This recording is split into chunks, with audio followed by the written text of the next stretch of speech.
নমস্কার, আমি সুস্মিতা। আপনারা দেখছেন সুস্মিতা সিম্পল কুকিং চ্যানেল। আজকের রেসিপি চিংড়ি পোলাও। এই চিংড়ি পোলাও খেতে অসাধারণ লাগে, বানাতেও খুব সহজ, অল্প উপকরণ দিয়ে বানানো যায়। তাহলে চলুন রেসিপিটি দেখে নেওয়া যাক। প্রথমে আমি একটা বাটি নিয়ে নিয়েছি, বাটির মধ্যে দিয়ে দেবো একটা কাপ মাপ করে বাসমতি চাল। আমি 1.5 কাপ চালের পোলাও বানাবো, জন্য 1.5 কাপ চাল নিয়েছি। যেহেতু পোলাও বানাবো মাপটা খুব জরুরি। এবার ওর মধ্যে জল দিয়ে দিলাম, চালটা পরিষ্কার করে ধুয়ে নেব। যেহেতু চালের মধ্যে প্রচুর ময়লা থাকে, 2-3 বার জল ফেলে ফেলে আমি চালটা ধুয়ে নেব। চাল পরিষ্কার করে ধুয়ে নিয়েছি। এবার চাল যেহেতু ভিজিয়ে রাখবো, ওর জন্য সামান্য কিছুটা জল দিয়ে দিলাম। জল দিয়ে সমান করে দিয়ে চাল এবার চাপা দিয়ে আধ ঘন্টা মতন চাল ভিজতে দেব। চিংড়ি মাছ নিয়ে নিয়েছি 1 বাটি। এবার চিংড়ি মাছের খোসা লেজা পুরো ফেলে দিয়েছি, দিয়ে পরিষ্কার করে ধুয়ে নিয়েছি। শুধু এর মধ্যে দিয়ে দেবো নুন আর হলুদ, দিয়ে ভালো করে চিংড়ি মাছের সাথে মাখিয়ে নেব নুন হলুদ। এবার রান্না করার জন্য কড়াই নিয়ে নিয়েছি। যেহেতু পোলাও বানাবো একটু মোটা কড়াই নিয়ে নিয়েছি, তার মধ্যে দিয়ে দিলাম পরিমাণ মতো সাদা তেল। তেল ভালো করে গরম হয়ে গেছে, ওর মধ্যে দিয়ে দিলাম চিংড়ি মাছ। চিংড়ি মাছ দিয়ে আমি প্রথমে ভেজে নেব, খুব বেশি কড়া লাল করব না, হালকা চিংড়ি মাছ ভেজে নেব। চিংড়ি মাছ ভাজা হয়ে গেছে, তেল ঝরিয়ে একটা থালার মধ্যে আমি তুলে নেব। ওই তেলের মধ্যেই রান্নাটা করব। ওর জন্য প্রথমে দিয়ে দেবো ফোড়নে 2টো তেজপাতা, তার সাথে দিয়ে দেবো গোটা গরম মশলা, এলাচ, লবঙ্গ, দারচিনি। এলাচের মুখটা ফাটিয়ে দিয়েছি, আর দিলাম গোটা জিরে। ফোড়ন কয়েক সেকেন্ড ভেজে নিয়েছি, ভাজা হয়ে গেছে। এবার ওতে দিয়ে দেবো 2টো পেঁয়াজ, জিরি করে কেটে নিয়েছি। পেঁয়াজ একদম কড়া বেরেস্তার মতো লাল করব না, যাতে হালকা নরম হয়ে যায় সেই রকমভাবে ভেজে নিতে হবে। পেঁয়াজ নাড়াচাড়া করে ভেজে নিয়েছি, দেখুন কালারটা চেঞ্জ হয়ে গেছে, পেঁয়াজটা নরম হয়ে গেছে। এর থেকে আর বেশি ভাজবো না। এবার ওতে দিয়ে দেবো 2 চামচ আদা রসুন বাটা। আদা রসুন পেঁয়াজের সাথে প্রথমে ভেজে নেব, যাতে আদা রসুনের যে একটা কাঁচা গন্ধ থাকে সেটা না যাওয়া অবধি পেঁয়াজের সাথে ভেজে নেব। পেঁয়াজের সাথে ভেজে নিয়েছি। এবার তাপটাকে লোতে করে দিয়ে দিলাম পরিমাণ মতো নুন, তার সাথে দিয়ে দিলাম 1/2 চামচ হলুদ গুঁড়ো, আর দিলাম লঙ্কার গুঁড়ো 1/2 চামচ, জিরের গুঁড়ো দিয়ে দিলাম 1/2 চামচ, ধনের গুঁড়ো দিয়ে দিলাম 1/2 চামচ। এবার সব শুকনো মশলা পেঁয়াজ রসুনের সাথে ভালো করে প্রথমে মিশিয়ে নেব।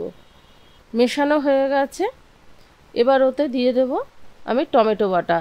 একটা টমেটো আগে থেকে আমি বেটে রেখেছিলাম, টমেটো বাটা দিয়ে দিলাম। টমেটো বাটা দিয়ে ভালো করে মশলার সাথে কষিয়ে নেব, যাতে টমেটোর যে একটা কাঁচা গন্ধ থাকে সেটা না যাওয়া অবধি পেঁয়াজ রসুনের সাথে মশলার সাথে কষিয়ে নিয়েছি।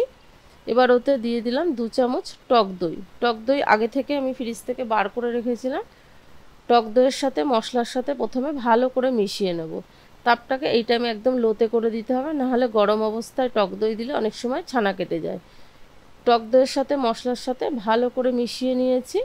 এবার যেহেতু মশলাটা ভালো করে কষাতে হবে, ওর জন্য টক দইয়ের বাটি ধুয়ে আমি সামান্য কিছুটা জল দিয়ে দিলাম। জল দিয়ে আবারও আমি ভালো করে প্রথমে মিশিয়ে নেব। মেশানো হয়ে গেছে, চাপা দিয়ে মিডিয়াম তাপে 5 মিনিট মতন হতে দেব। 5 মিনিট পর ফিরে এসে ঢাকাটা খুলে দেখে নেব, মশলা থেকে দেখুন তেল ছেড়ে দিয়েছে, মশলাটা অনেকটা শুকিয়ে এসছে। এর থেকে আর বেশি আমি কষাবো না, মশলা আমার কষানো হয়ে গেছে। এবার যে চালটা আমি ভিজিয়ে রেখেছিলাম, সেই চালটা একটা ঝাঁঝরির সাহায্যে জলটা ঝরিয়ে নিয়েছি। সেই চালটা দিয়েও ভালো করে 3-4 মিনিট ধরে ভেজে নিতে হবে।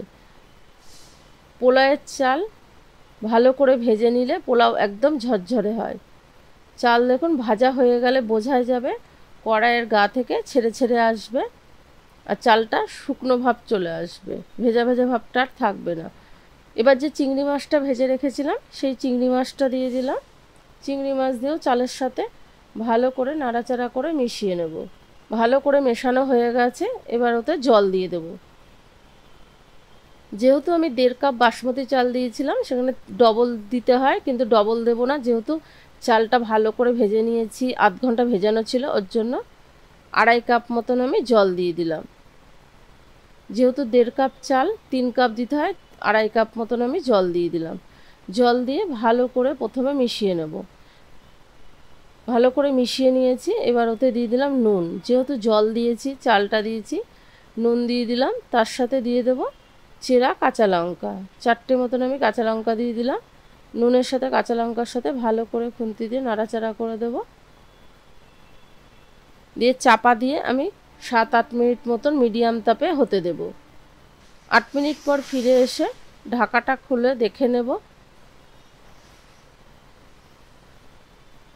খুন্তি দিয়ে হালকা হাতে নাড়াচাড়া করে মিশিয়ে দেবো। উপরের ভাতটা নিচে দিয়ে দেবো, নিচের ভাতটা উপরে দিয়ে দেবো, যাতে ভালো করে পোলাওটা হয়। ভালো করে মিশিয়ে নিয়েছি। এবার ওতে দিয়ে দেবো 1 চামচ মতন চিনি, যেহেতু পোলাও একটু মিষ্টি মিষ্টি খেতেই ভালো লাগে। চিনি দিয়ে আবারও আমি ভালো করে মিশিয়ে দিচ্ছি। এই টাইমে হালকাভাবে মেশাতে হবে, নাহলে ভাতগুলো ভেঙে যেতে পারে। ভালো করে মিশিয়ে দিয়ে সমান করে দিলাম। এবার তাপটাকে একদম লোতে করে দিয়ে 10 মিনিট মতন হতে দেব। 10 মিনিট পর ফিরে এসে ঢাকাটা খুলে আবারও ভালো করে দেখে নেব যে পোলাওটা আমার হয়েছে কি না। পোলাওটা আমার হয়ে গেছে, কিন্তু এখনও হালকা জল জল ভাব আছে। আবারও হালকা হাতে ভালো করে নাড়াচাড়া করে মিশিয়ে দেব। মেশানো হয়ে গেছে। এবার ওতে দিয়ে দেব গরম মশলার গুঁড়ো, তার সাথে দিয়ে দেব ঘি, 2 চামচ মতন ঘি দিয়ে দেব।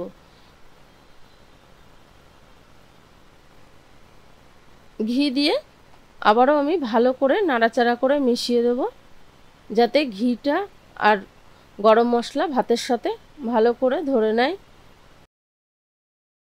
ভালো করে খুন্তি দিয়ে সমান করে দিয়েছি। এবার চাপা দিয়ে 5 মিনিট মতন ফ্লেম অফ করে হতে দেব। হয়ে গেলে পরিবেশন করে দেখাচ্ছি আজকে আমার চিংড়ি পোলাও কেমন হয়েছে। এই ছিল আজকের রেসিপি। ভালো লাগলে অবশ্যই সাবস্ক্রাইব করার অনুরোধ রইল। পাশে থাকা বেল নোটিফিকেশানটা অন করে দেবেন। আমি কোনো নতুন ভিডিও আপলোড করলে সবার প্রথমে আপনাদের কাছে পৌঁছে যাবে। আবারও দেখা হচ্ছে নতুন কোনো ভিডিও নিয়ে। ভালো থাকবেন, সুস্থ থাকবেন। ধন্যবাদ।